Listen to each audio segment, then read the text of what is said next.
no more complaining people.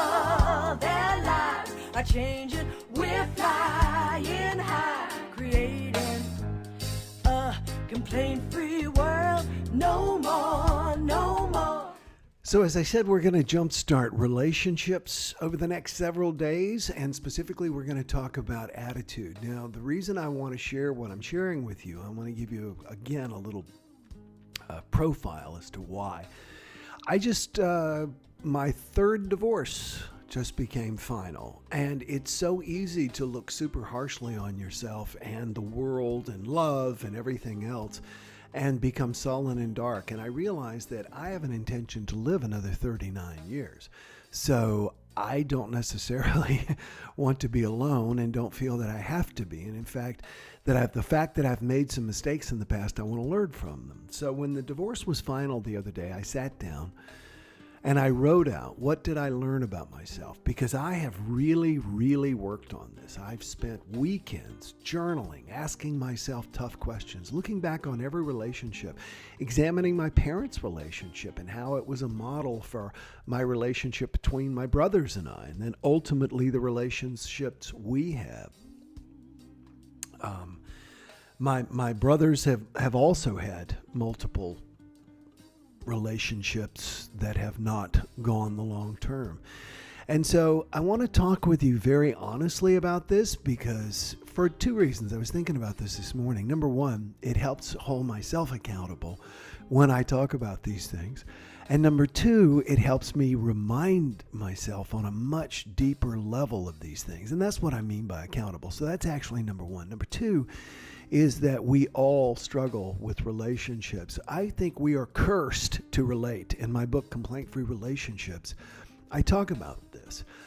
When the country was closed down for that 2-week period, people were desperate to relate to one another, so much so that if you recall, I played a video of here in Miami or there in Miami, people beating pots and pans out on their balconies every night. They just wanted to connect with other people. They were just, we are desperate for that. People wonder if the meeting industry is going to come back and if professional speaking is going to go back. And the answer is absolutely. But it's not because people are wanting to get together in a room and hear me speak, although it's great when it happens. They want to get together and be with each other. They want to network. People are social animals. So we are cursed to relate. Relate is the key word in relationships. So what I've written down, and these are my actual journal notes. I'm going to flash them quickly. There we go. But anyway, yesterday we talked about belief. And if you believe that relationships end, if you believe that you're not worthy of a relationship, or if you believe that a relationship is going to somehow make you whole, you're in trouble. And that's never going to happen. You need to be whole in and of yourself. You need to believe yourself to be lovable, and you need to believe that relationships can endure even with struggles. I realize that one of the issues with my belief, and I'm going to revisit yesterday and tie it to today, but yesterday, my belief about relationships was that they do, in fact, always end and always end nasty. My dad seemed to pick a fight and end up breaking up with every friend in his life, every woman in his life, and my dad would even threaten to never speak to us again many times. So my dad, I'm not wanting to paint my dad as a bad person. My dad was a wounded child who never healed. And this was the way he was expressing himself. So one of the things that I realized was that a successful relationship, and I wrote this down, happy relationships are both attitudinal and behavioral. Attitude.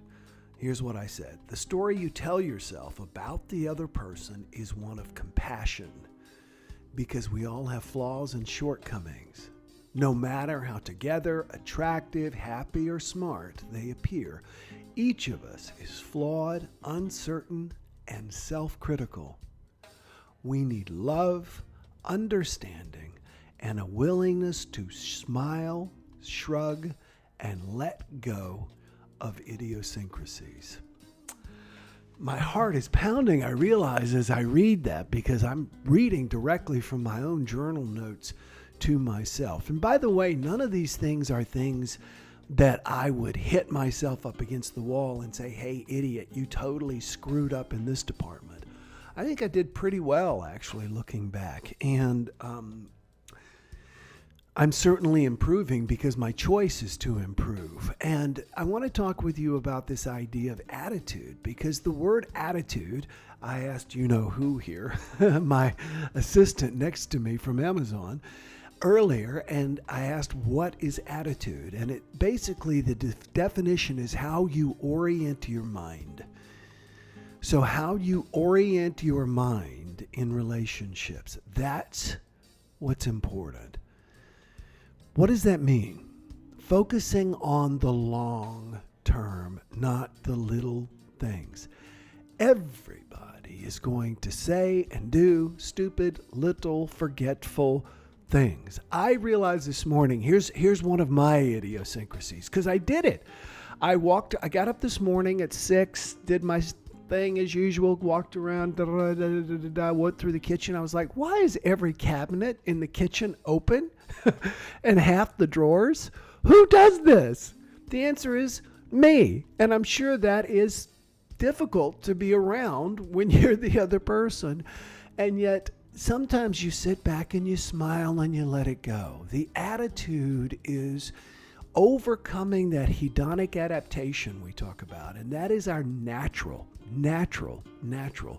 to notice and appreciate things and experience things even less over time. People who have dogs that smell and they don't notice it, but when you walk in, you go, whoa, that's hedonic adaptation. That first kiss that blows your mind, and then a year, 5 years later, they're just great kisses. That's hedonic adaptation. We are going to experience those things. What we have to do is focus long term. Where are you orienting your mind? What do you want? What do you want? And that's a good question to ask. Because once you answer that question, attitude is not then comparing the other person to where they are and are not meeting your needs. Let me say that again. Attitude is not then comparing yourself or comparing the other person to how they are not meeting your needs. It is about getting your needs met yourself. Getting your needs met. If you need more compliments, if you need more friendship, it's about making friends. If you need more exercise, it's about getting more exercise. It's about not putting the pressure on that other person, but finding it within yourself, and also realizing that other person, no matter how they look, no matter how they think. I thought about this the other day at the Caribbean Club. I was paddleboarding by the Caribbean Club, and sitting out on the dock was your absolute 100% Harley riding biker badass. Dude was all tatted up, big guy wearing a denim jacket with the sleeves torn off and everything, badass sunglasses, big bushy beard, drinking a beer. And I thought to myself, you know what? I know a number of those guys, and they're every bit as uncertain, insecure, everything else. And often, many ways, they're doing it to show that they're not. It's a way of distracting from the fact that they're every bit as sensitive as the rest of us. So, and I do it myself, by the way. So, our attitude needs to be one of accepting the flaws and idiosyncrasies of someone else. The fact that it's okay to remind me, by the way, or to let me know, hey, you left the cabinets open. And a good attitude is someone who goes, wow, I got to be careful about that. I didn't even realize I did that. A negative attitude is, oh yeah, well, you do this. Or a negative attitude is, you're right, I always do stuff like that. So, I love your responses. Thank you so much. I love the fact that Jerome said it has to do with posture and bearing. A good attitude is indeed a smile. The smile that you put out into the world. My definition, my favorite definition, I'm going to leave you with this. Earl Nightingale used to say that you can tell whether or not you have a good attitude by the way the world is treating you. Well, that is never more true than in relationships. You can tell how how good your attitude is by how the relationship is treating you. There's always an opportunity. Remember, we're cursed to relate. We're always going to be drawn to other people, which means we're always going to be, ideally, sanding down our rough edges. Or we can just keep changing people. I don't know about you, but I want to get it right. I want to sand down my edges. And I hope you do too. I'm sure you do. That's why you're here with me today. Anybody have any parting observations or comments? Thank you so much for being here with me. Thanks for joining me and Teddy Bear. We're going to continue this very honest look. And tomorrow we're going to talk about behavior. Today we talked about attitude. Tomorrow we're going to talk about behavior in relationships. This was something that I never saw as a child. This was something that was never modeled for me. The preconception was that you're my family. I get to behave really, really, really nasty in front of you, and you have to take it. Bull. We're going to talk about that tomorrow. Good morning, says Lynn. Late again. I will rewatch and comment later. Busy with the grandkids this morning. There are far worse things to be busy with. I remember once, about this time last year, I was busy with an exploded pipe in my bathroom. Don't have to worry about that down here in the Keys. In fact, I'll tell you the truth, I'm wearing my bathing suit right now. You really helped me this morning, John. Awesome, my friend. It just touches me that you're here with me. So thank you so much. I've always admired you so much. So remember, attitude is how you orient your mind. You're the one doing the orienting.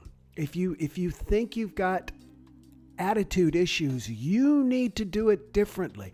And you know the way I look at it is, think of one of those potter's wheels, those big stone things that weigh hundreds of pounds that they kick, right?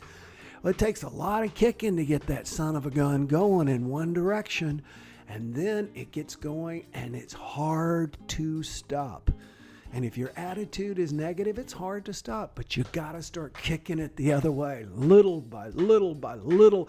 And if you do, you'll ultimately get it to neutral and can start kicking it back and making it go in the direction you want. It's your attitude. Love it. Thank you, Will, says Jennifer. Love you all. We're going to meditate in 5 minutes. I look forward to joining the people in the complaint-free meditation group there in just a few. And I hope you are going to have a wonderful Thursday. You know why? Because you deserve it. Keep thinking that. That's a good attitude. Love you all. See you tomorrow. Bye-bye. No more complaining people. Their lives are changing. We're flying high, creating a complaint-free world. No